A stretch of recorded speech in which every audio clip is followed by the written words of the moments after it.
1 सितंबर 1939 को जर्मन सेना ने पोलैंड पर आक्रमण कर दिया। ये दूसरे विश्व युद्ध की शुरुआत थी। 17 सितंबर 1939 को पोलैंड के बचे हुए हिस्से पर सोवियत संघ ने हमला कर दिया। हमलावरों का इरादा यह था कि पोलैंड को दुनिया के नक्शे से मिटा दिया जाए। कब्जा करने वाले दोनों देशों ने पोलैंड के नागरिकों का दमन शुरू कर दिया और इसमें निहत्थे नागरिकों को आतंक का निशाना बनाने वाली सत्ता के इस्तेमाल, जनसंहार, कैद, जबरन मजदूरी और पोलैंड के लोगों को सोवियत संघ के सुदूर इलाकों में बसाने जैसे तरीके अपनाए गए। मुश्किल सफर और उसके बाद की सख्त जिंदगी में बहुत कम लोग जीवित बचे। गुलामों के तौर पर काम कर रहे पोलैंड के नागरिकों के बचने का कोई रास्ता नहीं था। खुशकिस्मती से रिहा हो गए लोगों के पास भी लौटने के लिए कोई जगह नहीं थी। उनका कोई देश या घर नहीं था और ज्यादातर लोगों के परिवार खत्म हो चुके थे। लेकिन दुनिया में कुछ ऐसे भी देश थे जिन्होंने अपनी दरियादिली दिखाते हुए उस सबसे खौफनाक जंग के दौरान पोलैंड के नागरिकों को आश्रय देने के लिए अपने घर के दरवाजे खोल दिए। यह फिल्म भारत के नवानगर के महाराजा जाम साहब दिग्विजय सिंह जी द्वारा प्रदर्शित असाधारण सद्भावना और उदारता की दास्तान है, जिन्होंने पोलैंड के लगभग 1000 बच्चों की जिंदगी, उनके बचपन और उनकी उम्मीदों की अनमोल मान्यताओं को बचाने में मदद की।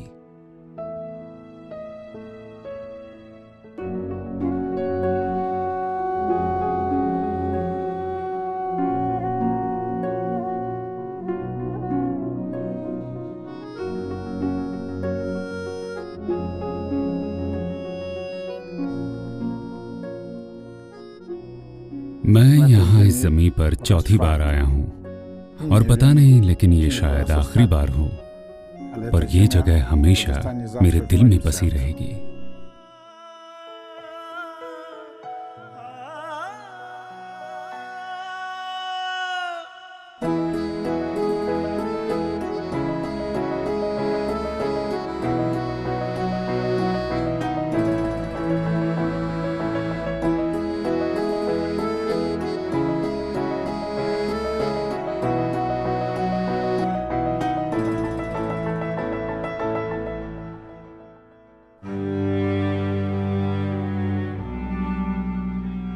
उन्नीस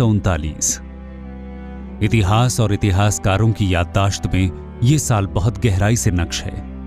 भारतीय उपमहाद्वीप में राष्ट्रपिता कहलाने वाले मोहनदास करमचंद गांधी अहिंसक विरोध के माध्यम से एक निरंकुश सत्ता का अंत करने की दिशा में पहला कदम उठा रहे थे और उधर पूरे यूरोप में जबरदस्त हिंसा का माहौल बन रहा था। यह आगाज था दूसरे विश्व युद्ध का। यूरोप के दो सबसे बड़े देश, नाज़ी जर्मनी और स्टालिन का सोवियत संघ, बिल्कुल अलग अलग विचारधाराओं वाले ये दोनों देश एक मामले में सहमति पर पहुंच गए कि वर्साई समझौते द्वारा यूरोप में कायम व्यवस्था को बदलने की आवश्यकता थी। 23 अगस्त 1939 को मॉस्को में एक दूसरे पर हमला नहीं करने के रिबेनट्रॉप-मोलोटोव पैक्ट पर हस्ताक्षर किए गए और इसके साथ ही इसमें पोलैंड के विभाजन की भी एक गुप्त शर्त रखी गई थी।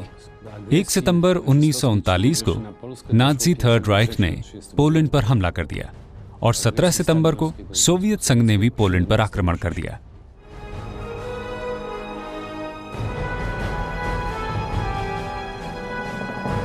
फरवरी 1940 से जून 1941 के बीच सोवियत अधिकारियों ने पोलैंड के पूर्वी हिस्से में पोलिश नागरिकों को सोवियत संघ के सुदूर हिस्सों में निर्वासित करने के 4 बड़े अभियान चलाए।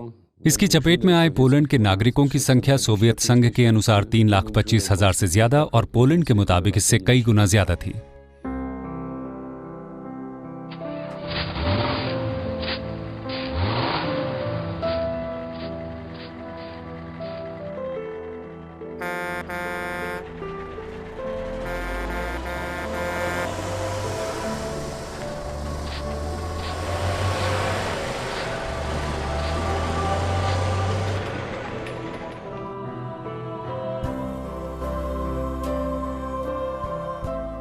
मेरे पास एक माउथ ऑर्गन था जो उस वक्त मेरे हाथों में था। हम बाहर निकलकर एक ट्रक पर चढ़ गए। वो पहले से ही लोगों से भरा हुआ था। हम बहुत डरे हुए थे।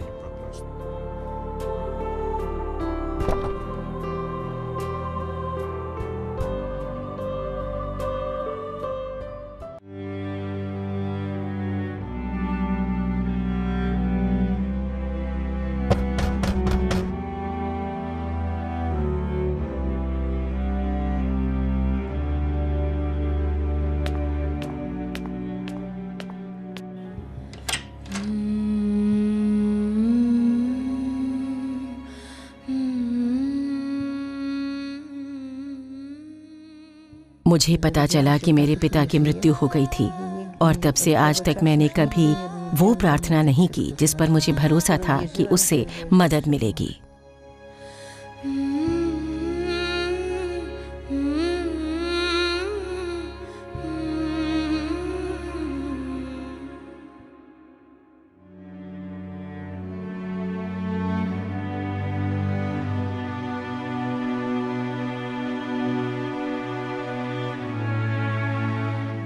मैं लगभग 6 साल का था। मेरी माँ ने पूछा कि वो कहाँ है, वो कहाँ जा सकता है। तो प्रिंसिपल ने कहा कि जाओ कब्रिस्तान में देख कर आओ।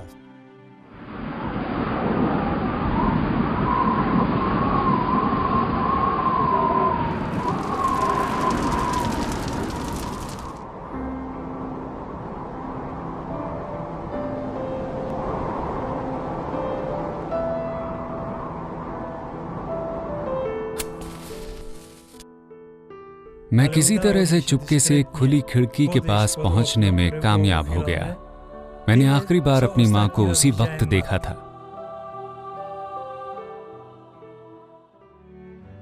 ऐसे मुश्किल हालात में निर्वासन में बनी पोलैंड की सरकार के पहले प्रधानमंत्री और सशस्त्र सेनाओं के commander in chief general Sikorski ने इंग्लैंड के तत्कालीन प्रधानमंत्री सर विंस्टन चर्चिल को पत्र लिखकर पोलैंड के खजाने यानी वहां के भूखे बच्चों की सुरक्षा करने और उन्हें सेहतमंद आबो हवा वाले ऐसे देश में ले जाने का अनुरोध किया जो युद्ध से सुरक्षित थे। इस अपील पर सबसे पहले गौर करने वालों में से एक था भारत।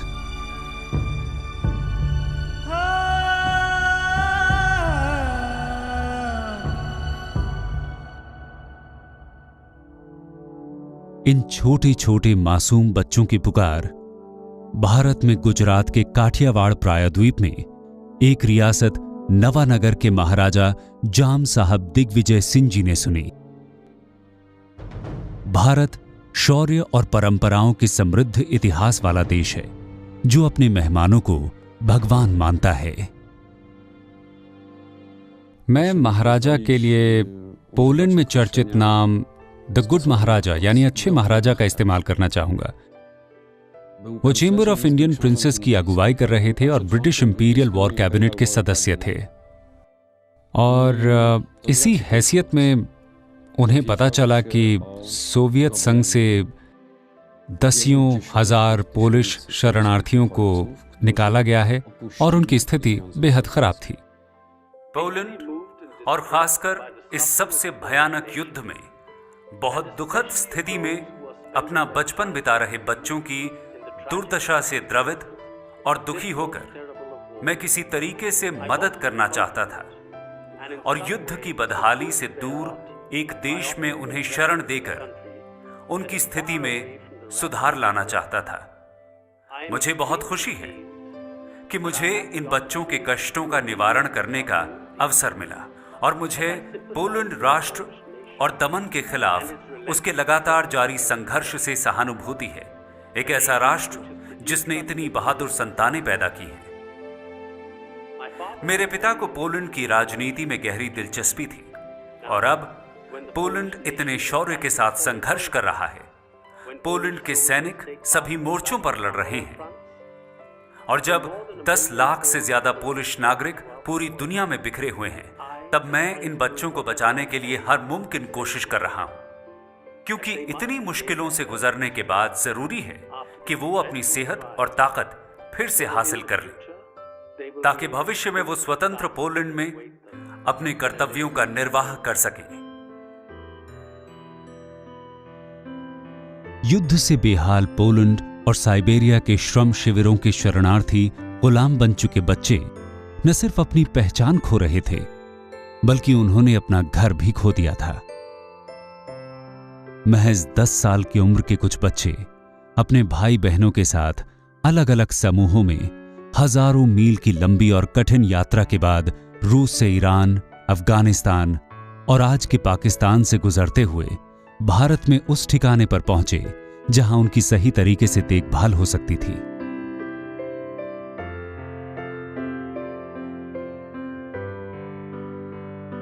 मैंने खुद को अपनी बहन और अपने भाई के साथ आशकाबाद के एक अनाथालय में पाया।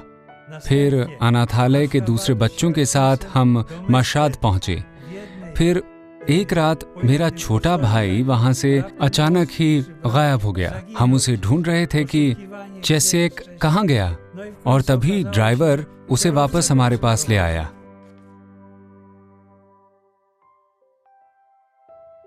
उस सुबह हमें ये पता चला कि उस दिन दोपहर में हम लोग पर्शिया और भारत की सीमा को पार करने वाले थे। हमने सुबह सफर शुरू किया और मैं सीमा पर पहुंचने का बेताबी से इंतजार कर रही थी। आखिरकार हमारी गाड़ियां एक जंजीर के पास रुकी। यही देश की सीमा थी। और फिर वहां दस्तावेजों की जांच हुई और हम आगे बढ़ गए। दिल्ली के पास कई शहर थे और वहां हम में से हर एक को मिठाई का एक बड़ा डिब्बा मिला। फिर हम मुंबई पहुंच रहे थे और फिर वहां हमें कारों में बिठाकर बांद्रा ले जाया गया। हम दूर से ही समुद्र की गंध को महसूस कर रहे थे। हमारा घर समुद्र तट पर था। हम बस सड़क पार करके समुद्र तक पहुंच जाते थे और फिर हम वहां पर तैर भी सकते थे। उन दिनों हम एक ऐसे मकान में रहते थे जिसके आसपास नारियल और खजूर के बहुत सारे पेड़ थे। कुछ समय के बाद हमें भारत भेजने का इंतजाम कर दिया गया। मुझे याद है, सीटियों की आवाज मुझे बहुत आकर्षित कर रही थी। तट पर एक रेलगाड़ी हमारा इंतजार कर रही थी। उसके डिब्बे लगभग पानी को छू रहे थे। तो मुझे तो बस यही याद है।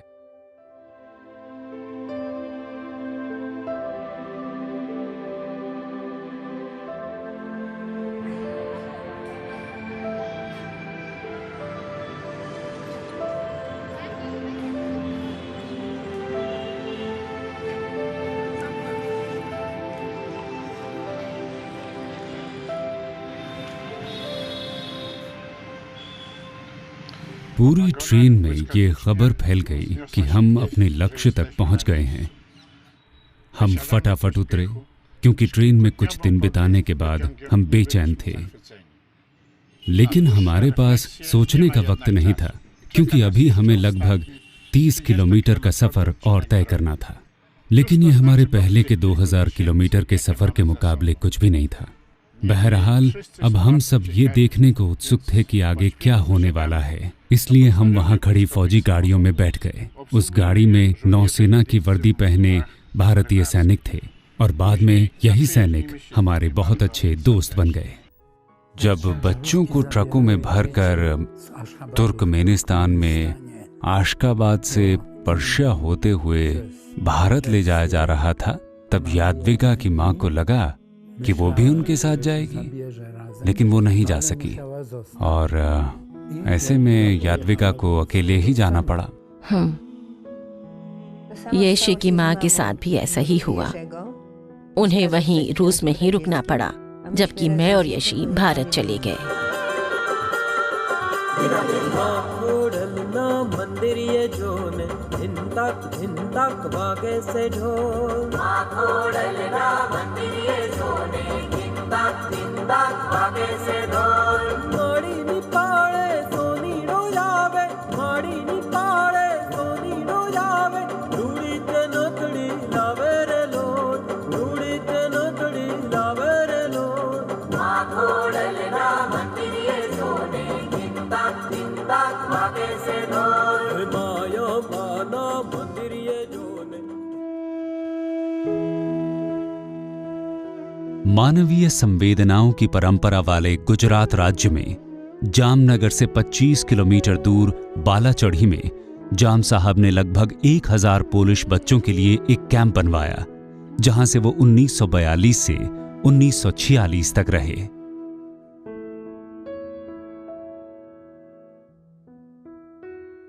पोलैंड से आए बच्चों के समूहों का स्वागत करते हुए उन्होंने उनसे कहा था कि तुम अपने आप को बिल्कुल भी अनाथ मत समझना। अब से तुम नवानगर के निवासी कहलाओगे और मैं नवानगर के सभी लोगों का बापू हूं, इसलिए मैं तुम्हारा भी बापू हूं।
एक बार फिर से मैं बालाचढ़ी में यहाँ इस पहाड़ी पर हूँ। ये मेरी पहाड़ी है। यहाँ से आगे वहाँ रसोई घर थे और ये जो जगह आप देख रहे हैं वो हमारे रहने की जगह थी। और पीछे वो देख रहे हैं वो पानी की टंकियाँ थीं। ये हमारे कैंप की जीवन धारा थी। ये बहुत अहम चीज थी। हमें इसी से पानी मिलता था।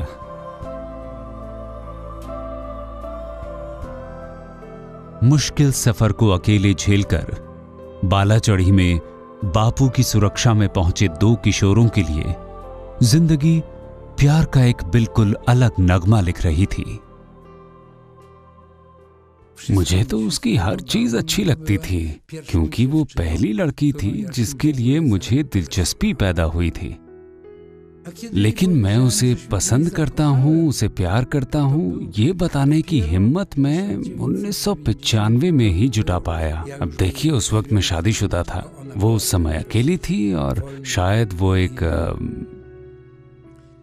जीवन साथी ढूंढने की सोच रही थी। मेरे पास उसे देने के लिए कुछ नहीं था। फिर मुझे पता चला कि उसने भी किसी से शादी कर ली है, इसलिए इसके बारे में अब बात करने का कोई फायदा ही नहीं था। मैं यहाँ खुद को मेहमान जैसा महसूस नहीं करता। मैं यहाँ कई बार आया हूँ क्योंकि ये मेरे लिए दूसरे घर जैसा है। मुझे लगता है कि ये मेरी अपनी जगह है। ऐसा लगता है जैसे मैं अपने घर वापस आ गया हूँ। मुझे याद है जब आप यहाँ आए थे, हम सब बहुत उत्साहित थे। हमने आपके कैंप को बनते हुए देखा था, क्योंकि गर्मी के दिनों में हम वहीं रहते थे। एक दिन मेरे पिता ने कहा कि आज वो आने वाले हैं और जब वो इन कैंपों में आकर बस जाएं, तब तुम्हें उनसे मिलना चाहिए। हमने वहाँ जाकर आप सबको देखा। हमने पूछा, ये लोग कहाँ से आए हैं? तो बापू ने हमें बताया कि उन्होंने पहले भी जिक्र किया था कि वो आपको गोद ले रहे हैं और आप सब पोलैंड से आए थे। उन्होंने कहा कि अब ये तुम्हारे भाई बहन हैं। हमने बापू से पूछा कि ये लोग बालाचढ़ी में क्यों रह रहे हैं? वो जामनगर आकर हमारे साथ क्यों नहीं रह सकते? तो बापू ने कहा, नहीं, वो कैंप में इसलिए रह रहे हैं क्योंकि मैंने उसे बनाया है, वो हमारा है और हमारे परिवार के पैसों से ही उनकी देखभाल हो रही है। तो इसीलिए हम कह रहे हैं कि हमने उन्हें गोद लिया है। और हमें ऐसा इसलिए करना पड़ा क्योंकि ब्रिटिश सत्ता नहीं चाहती थी कि हम उन्हें अपने साथ में रखें। लेकिन मैंने कहा कि ये तय करना मेरा काम है कि मैं किसे गोद लूंगा और किसकी देखभाल करूंगा, और मैं ये काम अपनी निजी जमीन पे करूंगा और अपने ही पैसों से करूंगा। जब तक इन्हें घर नहीं मिलता ये जामनगरी ही माने जाएंगे। उन दिनों सुरक्षा की भावना पैदा करने के साथ साथ बापू ने यह भी सुनिश्चित किया कि हमारी राष्ट्रीय पहचान न खोए। वो पोलैंड की संस्कृति और हमारे रीति रिवाजों के बारे में जानते थे और उन्हें बहुत पसंद करते थे, और वो चाहते थे कि हम उन्हें सुरक्षित रखें। महारानी ने हमें कई ऐसी चीजें दी थी जिनसे हमें अपनी संस्कृति को फिर से कायम करने में मदद मिली। क्या आपको हमारी देखभाल करने वाले लोगों, हमारे शिक्षकों और फादर प्लूटा की याद है? फादर प्लूटा? हाँ, हमें याद है वो, क्योंकि वही हमारे साथ बातचीत करने वाले वयस्क थे। और कर्नल जेफरी क्लार्क थे, वो जो मेरे पिता की तरफ से आपके कैंप के प्रशासन के प्रभारी थे, और आपके स्वास्थ्य की देखभाल के लिए मेरी माँ ने कैथी को वहाँ रखा था। वही जामनगर से आने वाले डॉक्टरों से बातचीत करती थी और वही ये देखा करती थी कि आप सभी लोगों को तमाम सही दवाइयाँ और दूसरी चीजें ठीक तरह से और ठीक समय पर मिलती रहें।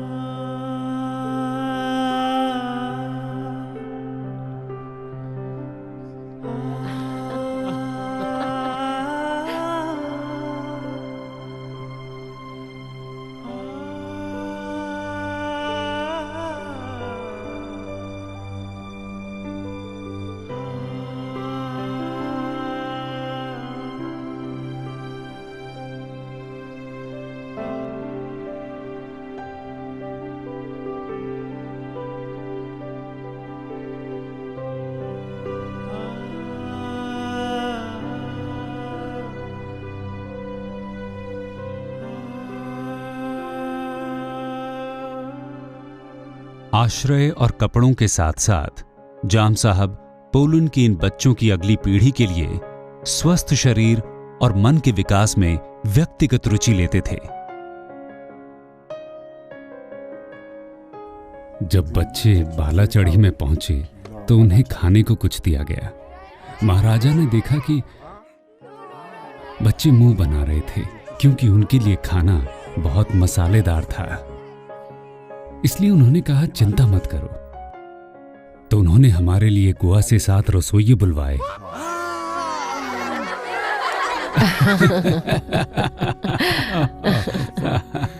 अब मैं आपको बताती हूँ पालक वाली हड़ताल के बारे में। जब हम यहाँ पहुँचे तो शुरू में हमें 2 सप्ताह तक पालक दी जाती थी, क्योंकि वो तो बहुत सेहतमंद चीज होती है ना। लेकिन पालक खाना नामुमकिन था, इसलिए बच्चों ने विद्रोह कर दिया। बड़े लड़कों ने विद्रोह करने के लिए हड़ताल करने का फैसला किया। मैं दरवाजे पर बैठा हुआ था और मेरे पीछे से मेरे साथी पालक से भरी प्लेट को आगे बढ़ा देते थे और फिर मैं बिना देखे उसे बाहर फेंक देता था। फिर मेरे पास दूसरी प्लेट आ जाती थी और इस तरह से आखिरकार हमने पालक की पूरी सब्जी से छुटकारा पा ही लिया।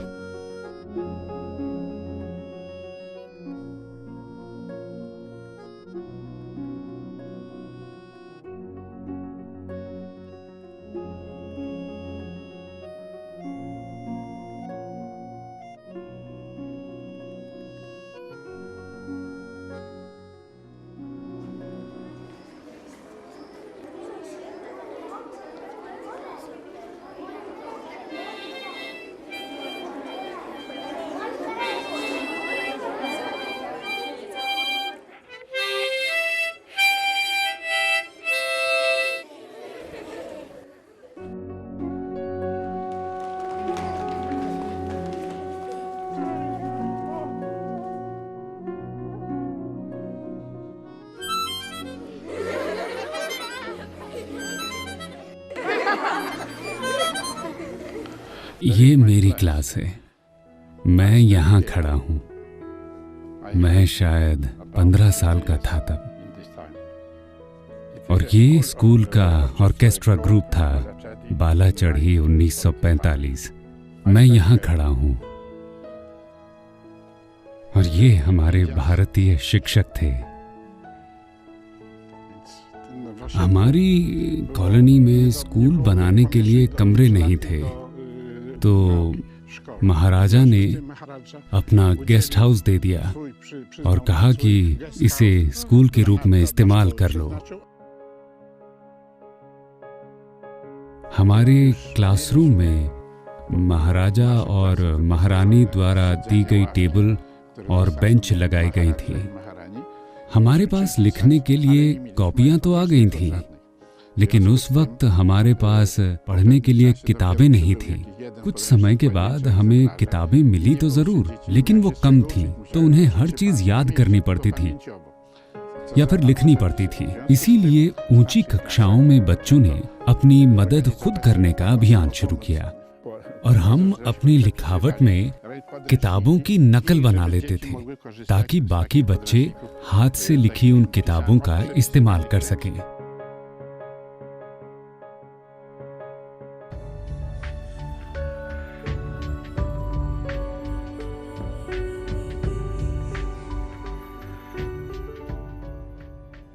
स्कूल की पढ़ाई के साथ साथ मुझे जीव जंतुओं में भी गहरी दिलचस्पी थी।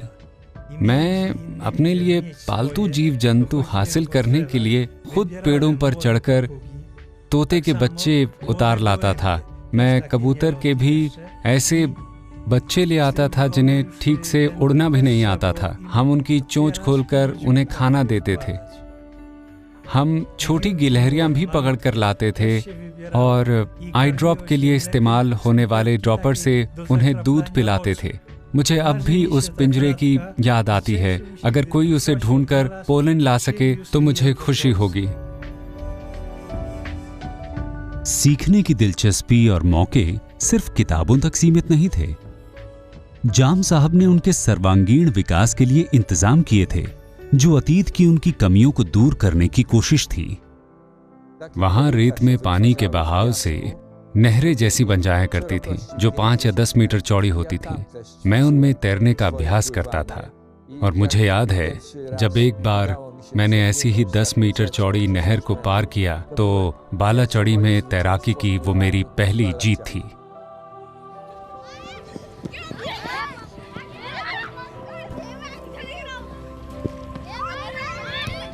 हमारे पास खेलकूद का ज्यादा सामान तो था नहीं, तो महाराजा ने हमें वॉलीबॉल, बास्केटबॉल और फुटबॉल वगैरह का सामान दे दिया। बाद में जब और मुकाबले होने लगे तो बाहर की भी टीमें आती थी। एक बार जब पास की जगह से ओखा नेवी टीम, जो मिलिट्री टीम थी, हमारी टीम के साथ एक मैच खेलने के लिए आई, तो महाराजा अपनी बड़ी सी कुर्सी पर बैठकर हमारा हौसला बढ़ाने के लिए ताली बजा रहे थे। आखिरकार जब हम 2-1 से फाइनल मैच जीत गए तो उन्होंने अपनी टीम को छोड़कर हमारे लिए ताली बजाई।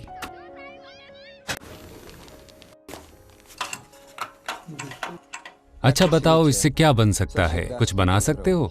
बॉल बना सकते हो इन मोजों से? कोशिश करें। हाँ,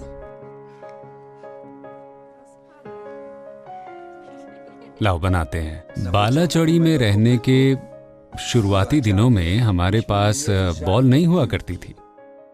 हमें अपने लिए खुद ही बॉल बनानी पड़ती थी। बैरक में रहने वाले हम सभी लड़कों के पास मोजे होते थे, तो हम साल में सिर्फ एक बार यानी ईस्टर के समय उनका इस्तेमाल करते थे।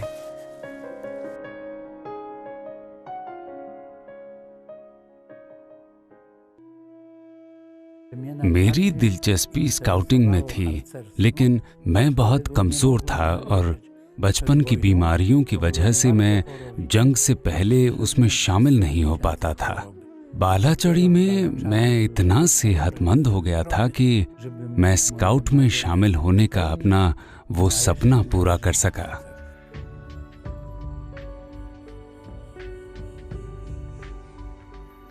बच्चे चाहे बीमार हों या सेहतमंद, बाबू हमेशा उनका ध्यान रखते थे और उनका मेडिकल स्टाफ भी उसमें लगा रहता था।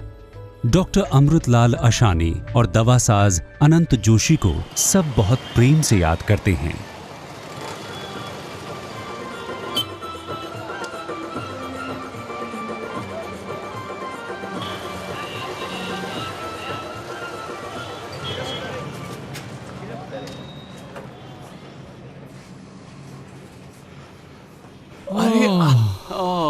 बहुत खुशी हुई आपसे मिलकर। बहुत अच्छा लगा। मेरी शक्ल से कुछ याद आ रहा है? बिल्कुल। और ये जोशी। हाँ, जोशी बिल्कुल अपने पिताजी जैसे लगते हो। मैं सोचता हूँ कि 80 साल की जिंदगी में न जाने ऐसी कितनी घटनाएं हुई होंगी, लेकिन सिर्फ अमिट यादें ही हैं जो हमारे साथ रहती हैं, और यही बाला चढ़ी की आपकी यादें हैं जो कभी मिट नहीं सकती। ये देखिए, वो हमारी सेहत का बड़ा ध्यान रखते थे। वहाँ एक अस्पताल था जिसमें वो सबसे बड़े डॉक्टर थे। वो बीमारी में हमारी देखभाल किया करते थे। लेकिन सबसे अच्छी बात ये थी कि वो दिल के बहुत अच्छे थे। वो छोटे बड़े सबसे अच्छा व्यवहार करते थे। मलेरिया की महामारी फैलने पर वो हम सब की देखभाल करते थे और वो हमेशा मुस्कुराते रहते थे, बिल्कुल आपकी तरह। ये तो बहुत खुशी हुई आप लोगों से मिलकर। ओह अरे बाय। मुझे बहुत खुशी है कि मैं आप लोगों से मिल पाया। आप जब चाहें जामनगर आ सकते हैं। आप हमारे मेहमान बनिए, और अगर कोई भी जरूरत हो तो हम यहाँ पर हैं आपकी सेवा के लिए। हाँ, क्योंकि ये मेरे पिता के जैसे हैं, क्योंकि इन्होंने उन्हें बहुत कम उम्र में देखा था। रो मत। बस अपना ध्यान रखना। हाँ। मलेरिया की चपेट में आकर अस्पताल में भर्ती होने पर डॉक्टर अशानी से मेरा परिचय हुआ था। उस समय मैं कांप रही थी बुरी तरह से। वो रात में 2 बार आकर देखते थे कि बच्चे किस हालत में थे। मुझे यकीन है हम सब जिंदगी के आखिरी पल तक उन्हें याद रखेंगे। नमस्ते नमस्ते नमस्ते जी। मेरी यहाँ पर दुकान हुआ करती थी और मैं सामान लाने के लिए जमुड़ा गांव से आता था, और मेरे पिताजी बालाचड़ी में रहते थे और मैं यहाँ साइकिल पर सामान पहुँचाया करता था। और जब आप यहाँ पर आए थे तो मुझे अच्छे से याद है कि हमारी दुकान हुआ करती थी। हम सब उस जगह को रूपा नगरी कहा करते थे, क्योंकि आप लोग बहुत सुंदर थे, इसलिए इसका नाम रूपा नगरी पड़ा। या यूं कह लीजिए कि रूप मतलब सुंदर, तो इस तरह से इसका नाम पड़ा रूपा नगरी।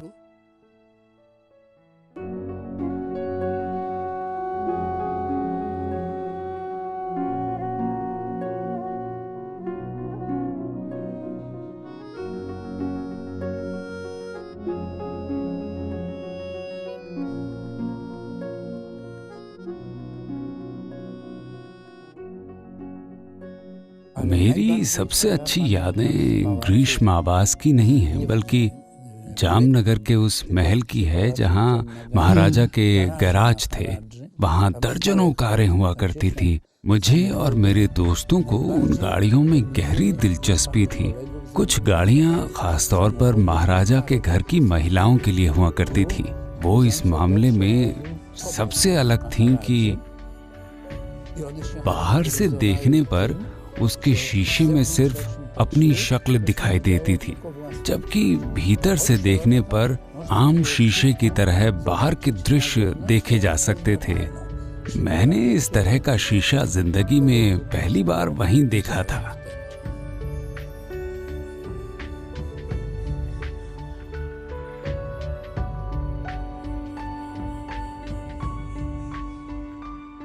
आप उसी कार में मेरे साथ सफर कर रहे हैं। मुझे इतने वर्षों के बाद आपके साथ उस कार में बैठकर बहुत खुशी हो रही है, जिसमें मेरे पिता आप लोगों से मिलने आते थे। आइए।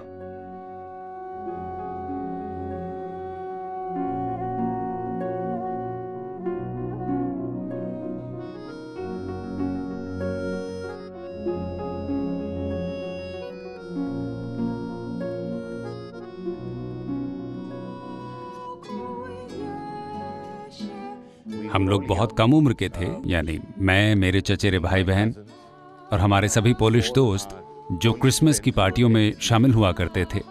और मेरे चाचा स्वर्गीय जाम साहब हमेशा ऐसे आयोजनों का केंद्र रहा करते थे। मुझे याद है कुछ लड़के लड़कियों ने पोलैंड के खूबसूरत पारंपरिक लिबास पहने थे और उन्होंने नृत्य किया, जो हमारे लिए जिज्ञासा की चीज थी। हमने भी उसे सीखने की कोशिश की। और आप लोग वहाँ क्रिसमस के गीत गा रहे थे, वहीं पर आंगन के बीच में। फिर हम वहाँ पहुँचे और आप लोग बापू को देखकर बहुत खुश थे। और अगर आप मुझसे पूछें कि सबसे बड़ा आकर्षण क्या था तो वो था सेंटा क्लॉज। अब बच्चे चिंतित थे कि सेंट निकलस आएंगे या नहीं, क्योंकि वहाँ बर्फ तो थी नहीं और स्लेज रेत पर चल नहीं सकती थी। हम सब बड़े चौराहे पर जमा होकर इंतजार कर रहे थे कि देखें आगे क्या होता है। अचानक सूर्यास्त के समय 3 ऊंट वहाँ पहुँचे जिन पर बड़े बड़े थाले लटके हुए थे और उन पर 3 दूत बैठे हुए थे। और वहाँ मौजूद हर कोई एकदम हैरान रह गया कि ओह, ये तो सेंटा हैं, ये कहाँ से आ रहे हैं। सच बताता हूँ, सभी बच्चे एकदम मंत्रमुग्ध हो गए थे।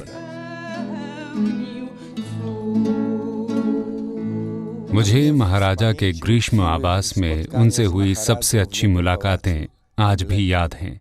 वहाँ हम जी भर के केक और फल खा सकते थे। फिर हम दीवार पर गेंद मारकर टेनिस खेल सकते थे। मैंने जिंदगी में पहली बार ये खेल वहीं पर खेला था। महाराजा को देखना अपने आप में कमाल का अनुभव था। महाराजा तो आखिरकार महाराजा थे।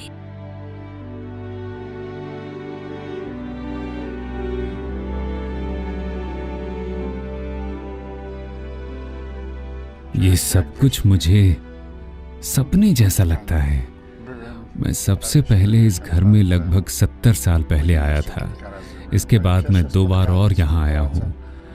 जब हम महल में पहली बार आए तो हम बहुत छोटे थे, इसलिए हम यहाँ खो जाया करते थे, लेकिन हम खुद को बहुत स्वतंत्र महसूस करते थे। आज ऐसा लगता है जैसे सब कुछ एक सपना था, मानो वक्त एकदम थम गया हो। ऐसा लगता है जैसे ये कोई सपनों की जगह हो।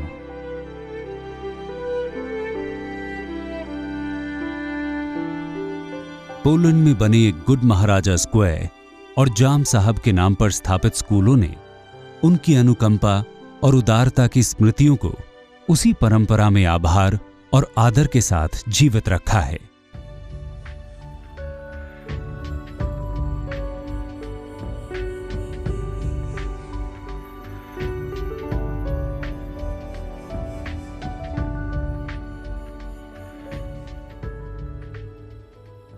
हमने जाम साहब और पोलैंड के लोगों के बीच एक कड़ी स्थापित की है। क्रिस्टीना ने एक ऐसे स्कूल से लगाव करने वालों का समूह बनाया जो उस समय स्थापित भी नहीं हुआ था, और किस्मत से ये समूह प्राच्य विद्या संस्थान में सक्रिय था और वहाँ के डीन ने इसे संरक्षण दिया। इस तरह धीरे धीरे कम्युनिज्म के खत्म होने के साथ ही एक स्कूल का जन्म हुआ। स्कूल का नाम रखने के लिए एक शख्सियत की जरूरत थी और इसके लिए पोलैंड के बच्चों को बचाने वाले एक भारतीय से बेहतर नाम और किसका हो सकता था। बच्चों को विदा करते समय जब उनसे पूछा गया कि उन्होंने जो कुछ किया है उसकी भरपाई कैसे की जा सकती है, तो उन्होंने कहा कि शायद किसी एक दिन एक स्कूल या सड़क का नाम मेरे नाम पर हो जाए। हमने अपने शैक्षिक कार्यक्रम को इसी सोच के साथ विस्तार दिया कि अगर जाम साहब ने पोलैंड के लिए बुरे दौर में दूसरे विश्व युद्ध के दौरान वहाँ के बच्चों की मदद की थी, तो हमें भी उनके नाम को रोशन करने लायक कोई काम करना चाहिए। और तभी ये विचार आया कि हमें अपने स्कूल में शरणार्थियों के बच्चों, सामाजिक रूप से अलग थलग पड़े बच्चों जैसे अनाथालय के बच्चों को दाखिल करना चाहिए, जिन्हें ठीक उसी तरह की मदद की जरूरत है जैसे पोलैंड के बच्चों को जाम साहब की मदद की जरूरत थी।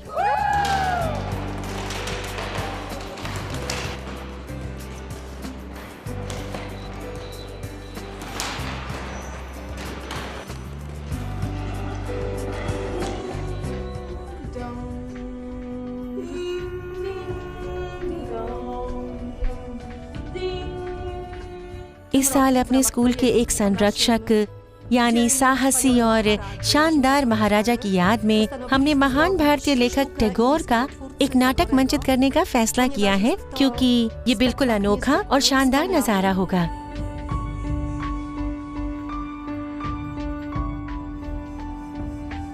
मुझे लगता है कि उस समय बालाचढ़ी दुनिया की उन गिनी चुनी जगहों में से एक थी जहां साल में 365 दिन अनाथालय के सभी बच्चों की मौजूदगी में पोलैंड का झंडा फहराया जाता था, क्योंकि उस समय यह खुद पोलैंड में भी संभव नहीं था।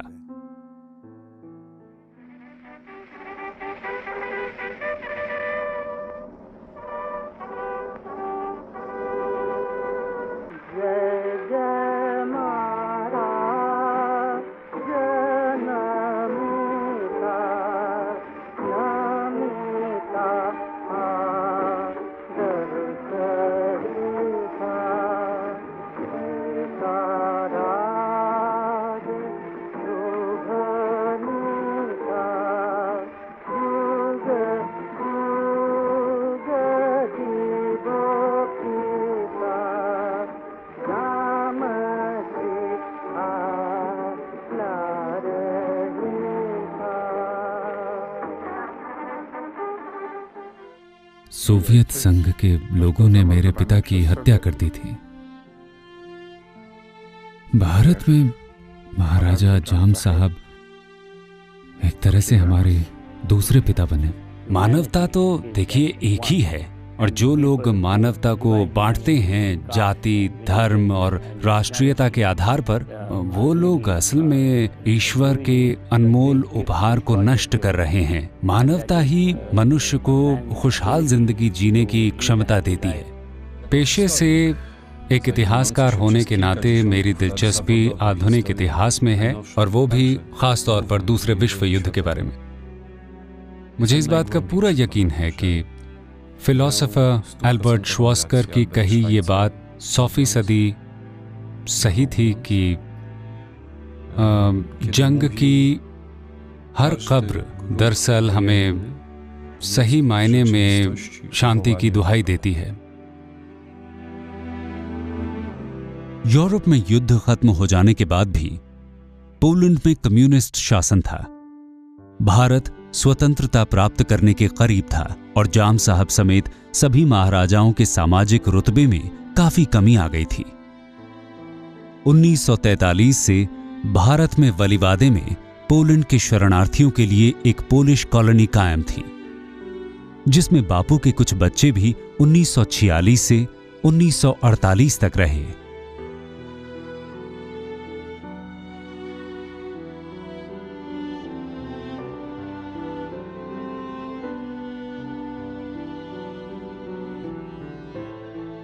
जब मैं बालाचढ़ी के कैंप में रहता था तब मैं अपनी माँ के संपर्क में नहीं था। फिर एक दिन कॉलोनी के कमांडिंग ऑफिसर ने मुझे अपने ऑफिस में बुलाया और उसने बहुत खुशी से मुझे बताया कि रेड क्रॉस से एक पोस्ट कार्ड आया है जिसमें लिखा है कि मेरी माँ मुझे ढूंढ रही है। और मेरी माँ को रेड क्रॉस से पता चला था कि मैं जीवित था और उस वक्त भारत में था। तो ये सुनकर मैं बहुत खुश हुआ। मैं उस कार्ड को लेकर बाहर भागा जिस पर इस विषय से जुड़ी हुई सारी जानकारी लिखी हुई थी, और वो मुझे कमांडिंग ऑफिसर ने दिखाई तो मैं खुशी से रोने लगा और मैं दौड़ता हुआ खुशी से उछल रहा था और कह रहा था, मेरी माँ जिंदा है, मेरा भाई जिंदा है। और मैं आज भी उस खुशी को याद करता हूँ जब मुझे पता चला था कि इस दुनिया में मेरे अपने परिवार के लोग मौजूद थे। और उस दिन मैं बहुत खुश था क्योंकि मुझे अपने परिवार का एक हिस्सा मिल गया था। मुझे अपने माँ और भाई का पता चल गया था और मेरे पास लौटने की एक जगह थी। मैं अकेला नहीं था। मुझे गोद लेने के लिए अमेरिका भेज दिया गया था क्योंकि मुझे पता नहीं था कि मेरे परिवार का कोई सदस्य जिंदा था या नहीं। फिर मेरे साथ रहने वाले एक बड़े लड़के को उसकी माँ की लिखी हुई चिट्ठी मिली जिसमें उन्होंने लिखा था कि उज़्बेकिस्तान में मैं मिसेस गुटोव्स्का और उनकी बेटियों के साथ एक झोपड़ी में रहती हूँ। तो उसे मेरी याद थी क्योंकि मैं अच्छा फुटबॉल खिलाड़ी था और मेरा भी वही सरनेम था। तो इस तरह से वो मुझे एक फोटोग्राफर के पास ले गए। फिर उसने मेरी तस्वीर अपनी माँ के पास भेजी कि यहाँ एक लड़का है जिसका वही सरनेम है और शायद ये उनके परिवार का सदस्य हो। लगभग 1 महीने के बाद उन्हें एक चिट्ठी मिली और मेरे पास भी एक पत्र आया और मेरी माँ ने लिखा था, मेरे प्यारे बेटे, मुझे पता नहीं था कि तुम जीवित हो। हमने तुम्हें ढूंढ लिया है और बहुत जल्द ही मैं भी पोलैंड जाने वाली हूँ। मुझे याद है कि 1946 में बालाचढ़ी के अनाथालय को बंद कर दिया गया था और वहाँ बचे हुए बच्चों को वलीवादे भेज दिया गया था। वलीवादे में मैं 1 साल रहा। फिर मैं परिवारों के एकजुट होने की प्रक्रिया में वापस इंग्लैंड पहुंचा क्योंकि मेरे पिता इंग्लैंड में एंडर्स कोर के साथ थे। मेरे बड़े भाई अफ्रीका में थे और मेरे 2 भाई रिपब्लिक ऑफ साउथ अफ्रीका में थे। एक भाई युगांडा में था और यूथ कोर के साथ फिलिस्तीन में था। हम दिसंबर में मिले, लेकिन मैं सबसे पहले वहां पहुंच गया था। अफ्रीका से मेरे भाई क्रिसमस से ठीक पहले वहां पहुंचे। मेरे तीनों भाई सूट, हैट और साजो सामान से लैस थे और मुझसे 2 साल बड़ा भाई बहुत दुबला और लंबा था और उसका हेड थोड़ा टेढ़ा था। वो कुछ कपड़ों से भरे बैग के बोझ से दबा जा रहा था और मैं उसे देखकर एकदम से हंसने लगा। वो चिढ़ गया और बैग रखकर मेरे पास आया। उसने कहा कि तुम अपने बड़े भाई पर हंस रहे हो और तुम मार खाना चाहते हो। 6 साल तक अलग रहने के बाद भाइयों ने एक दूसरे का इस तरह से अभिवादन किया। मैंने तो बहुत बाद में उससे शादी का प्रस्ताव रखा। मेरे ख्याल से ये 2007 के अंत की बात है। योरिक पोलैंड में बायटॉम से आए थे। वो फूल लेकर आए थे और उन्होंने घुटनों पर बैठकर, यहाँ ठीक इस कुर्सी के पास घुटनों पर बैठकर मुझे एक अंगूठी दी और मुझसे मेरा हाथ मांगा। मैंने उन्हें स्वीकार कर लिया। देखिए, अगर मैं कभी भारत नहीं जाता तो शायद मैं कभी यादविका से भी नहीं मिल पाता। हम महाराजा के शुक्रगुजार हैं कि उनकी वजह से हम मिले और अब हम साथ साथ हैं। हवा के थपेड़ों में धूप से झुलसते हुए वो वहां खड़ा है, अकेला, एकदम अकेला, इंतजार में कि इसके बच्चे शायद लौटेंगे। वो जरूर लौटेंगे। सालों से सोए हुए ये बच्चे फिर से जागेंगे, यादों के साए से एक पल के लिए शायद फिर जीवित हो जाए एक मुश्किल बचपन। वो जुदाई, वो पुरानी खुशनुमा चाहत, वो पुरानी खुशनुमा यादें, एक खुशनुमा जगह की जिसने सीने से लगाया था पूरी दुनिया में बिखरे हुए, खो चुके पोलैंड के बच्चों को।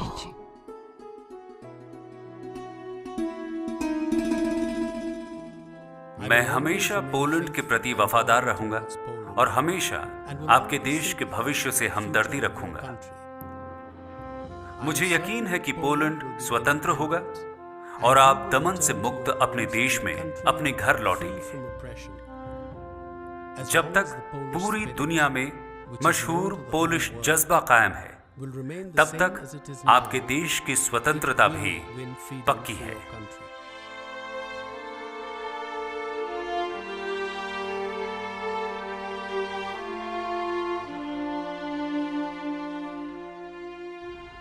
बालाचढ़ी जामनगर में पोलिश बच्चों के कैंप का खत्म होना जरूरी तो था, लेकिन सच पूछिए मुझे तो बहुत बुरा लगा। मैं तो बहुत ज्यादा उदास था क्योंकि कुछ वर्षों तक वही तो मेरा घर था। जय हिंद।